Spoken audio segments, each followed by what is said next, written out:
Alright guys, I'm going to try to re-record this video, but not on Instagram Live. But we'll see if this works better. So if you guys remember from an ellipse, we can get a couple of key pieces of information. First, the H and K come from the center of the ellipse. So that location here is HK. So it gives us those two variables in the equation. The next two variables, A and B, can be broken down to something pretty simple. A is the distance from the vertical distance from the center to this vertex, either whether it's a vertex or a co-vertex, it doesn't matter. So that vertical distance from the center to that edge is A. B is the opposite. It's the horizontal distance from the center to this vertex, whether it be a co-vertex or a vertex in this case, B. So we'll go through a couple examples real quick. Let me grab problems to help you guys out. Now you can do this by drawing, or you can do this just strictly looking at the numbers if you know some things about it. So if I were to draw an ellipse out here, the first problem we know that it says the center is at the point -2, 6. We got a vertex at -2, 16, and then a co-vertex at 1, 6. Yep. Okay. So if I were going to try to just quickly sketch that out.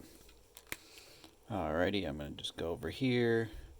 Alright, -2, 6 would be about right here. Left 2 up 6.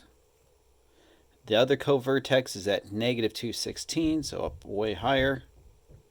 And then the co-vertex is over 1, 6. So we'd probably have reflection points of here and here.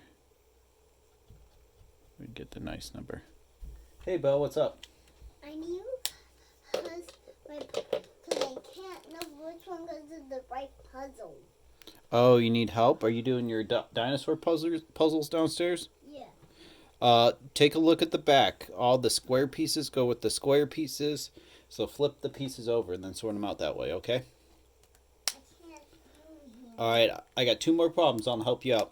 Okay, so we can get the center and the H and K just strictly from that. So H would be -2, 6 would be K. Now A would be the distance from here to here. Well, what we can do is look at the vertex.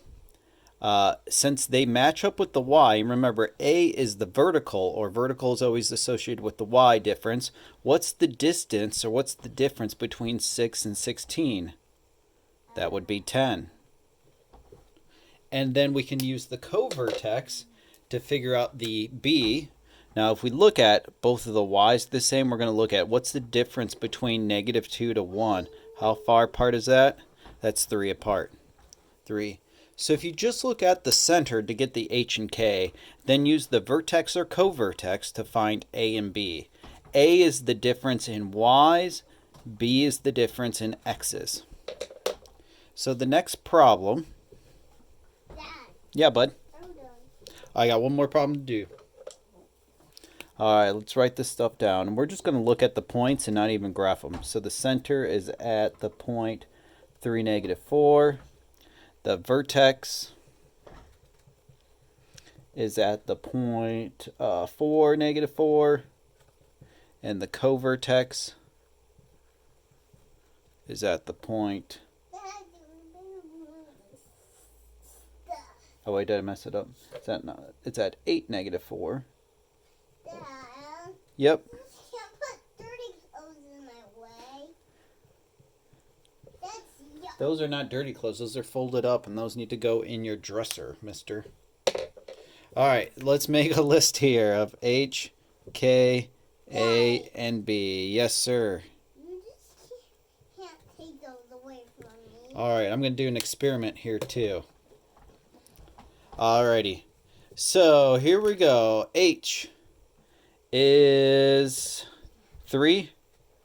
K is -4. Dad, you A. A is the difference in the y. So let's look. Okay, so we're not going to use the vertex here because they're the same. We're going to use, to find A, these points here. Okay, what's the difference between, I'm good, bud, between -4 and -2? What's the difference between that? That is a difference of 2. Then to find B, B matches up with the x's. So what's the difference between x's? All right, well, we're not going to use the co-vertex again to find B. We're going to use the vertex here. And what's the difference between 3 and 8? 3 and 8 is a difference of 5.